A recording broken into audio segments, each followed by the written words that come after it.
the minor compound relationship is my Nai is never separate from my Ji, and vice versa.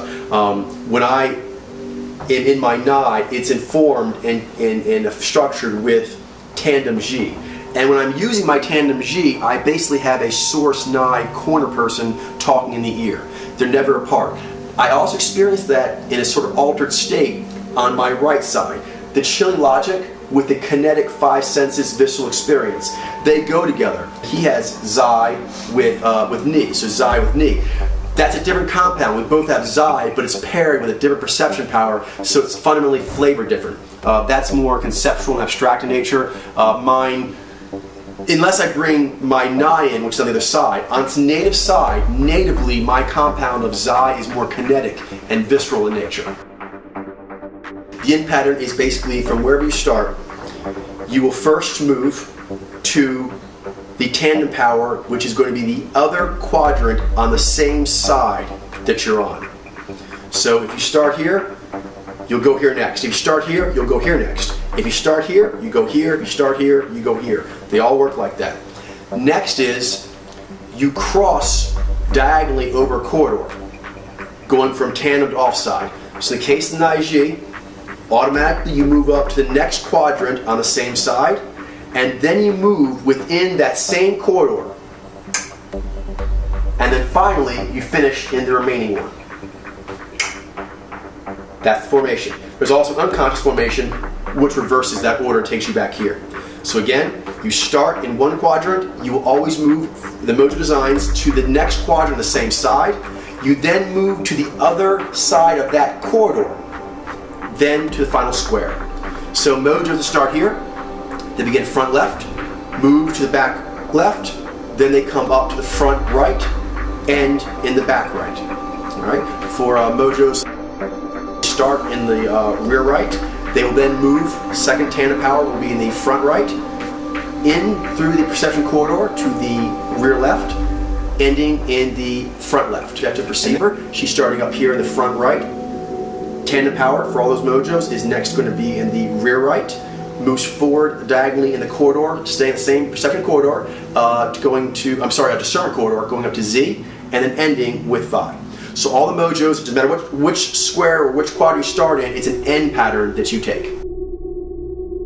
Each of the powers that you have consciously has unconsciously another power that calls to it, so that when you use the conscious power heroically in a good way that you're designed to do, your unconscious will reward you. It will reward you with energy, with confidence, with mastery, all kinds of unconscious gifts and insights and so forth. So Nai, I have that consciously. I also have Ni unconsciously in my psyche, and it rewards me whenever I use my Nai well. It gives me more energy and more compatible help. That relationship I can also feel out in the environment, so my Nai can also be inspired by Ni that other people in the environment are using. And even, for example, in books or movies where Ni or Ni-friendly things are going on, will make my Nai feel like, ooh, I like it here. I'm not quite sure why, but I like it here.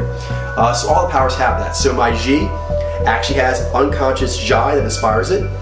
My Zai has unconscious Z, and my Zai has unconscious Z that inspires it, and my polar V has unconscious Vi that inspires it. So all the powers have that relationship, and it's part of the mathematics that make them kind of like self-propelling mechanisms. They constantly make their own energy. They're almost like nuclear reactors that way, as long as you don't gum it up and mess up, which a lot of humans do. We're going to fix that. That basically means that in each of these quadrants, there's a priority that must be addressed, and the two powers that address it in such radically different ways that they often feel that they're separate from one another. And they need to feel that way or see it that way because that's their role. But they also eventually need to understand that in order to do their role at its ideal, at its best, holistically, they actually must bring in that other power that seems so foreign. So back here, for example, say worldview map, I use Nai for that mainly. And I like using Nai mainly, speculation, to make up the worldview in my mind. But in order to make it a complete worldview, there must be Vi, memories, add that, because it takes memories and speculation to make a worldview. You need humanistic and systemic dynamics to actually understand and control all the dynamics in the environment.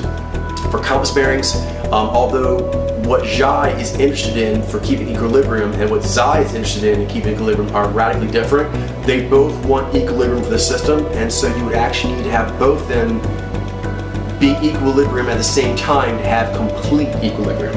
Same thing up here, Ni and V pay attention to very different stimulus in the environment, but if you wanted to have the environment completely red, you would need to have both Ni and V because they're needed for that total environmental picture. Synesthesia basically means when you're using two perception modalities at once. So for example, when I'm using my Nai, I'm basically using a perception power, but there are times where I'm using my Nai and I simultaneously will bring my V online. So they're happening at the same time. That's a form of synesthesia. You can go deeper with it in that, as I mentioned, Nai is actually inspired by Ni, unconsciously. That unconscious perception could be there at the same time, so you could actually have three modalities happening. And, whoa, if you really want to be mind-blowing, all four, including the very, very, for me as a Nai Ji, deep Vi. That's a very, very deep, far power for me. It's the 8th one of my hierarchy, but I do possess it, and for complete synesthesia, I would actually have all four perception modalities on at once. But you can have gradations, obviously. Synesthesion is when you have two or more discernment modalities on at once. So my main discernment modality or process or power is Ji, but often I turn Zai on because it's a conscious power for me, so that's a pretty baseline or common synesthesion for me. But I can bring in Jai. It's unconscious, but I can make contact with it. If I have all three going, that's even deeper synesthesion, which will actually make me feel better about the decision. And finally, I can bring in Z, which is the most foreign of the discernment powers, being an IG, but if it's brought in with the other ones as well, that is the highest and most complete form of synesthesion, and I'll feel the best about decisions or things done off of that. Synamnia basically is just the two combined. It basically means everything together, meaning perceptions and discernments and multiple layers of perception and discernment.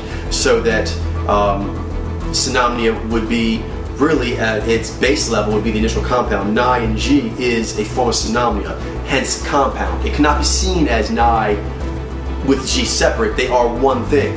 And the fact you're seeing it as one thing, that's Synamnia. That starts a Synamnia way of operating. But then, as mentioned, there could be multiple synesthesia or synesthesions. When that happens, the Synamnia is increasing. Till finally, you could have all 8 of the powers, all 4 discernments, all 4 perceptions operating at once. There's a lot of ways of looking at these things. We combined what's in this corridor, and we call that synesthesia. In this corridor, we call that synesthesion. All of it together is Synamnia. There's other ways you can slice it. For example, you could talk about the front. All front 4 powers, that actually is objective Synamnia. So I have Ji, but I also do have V as a conscious power. So for me, that's the easiest objective Synamnia to do. But I do have the unconscious Ni and Z that can come in as well for a complete objective Synamnia experience. Our subjectives. So we natively have one power, for me it's Nai, and I can fairly easily turn on my Zai to have 2 subjective powers. But there is also Jai, my unconscious, and deep my unconscious Vi.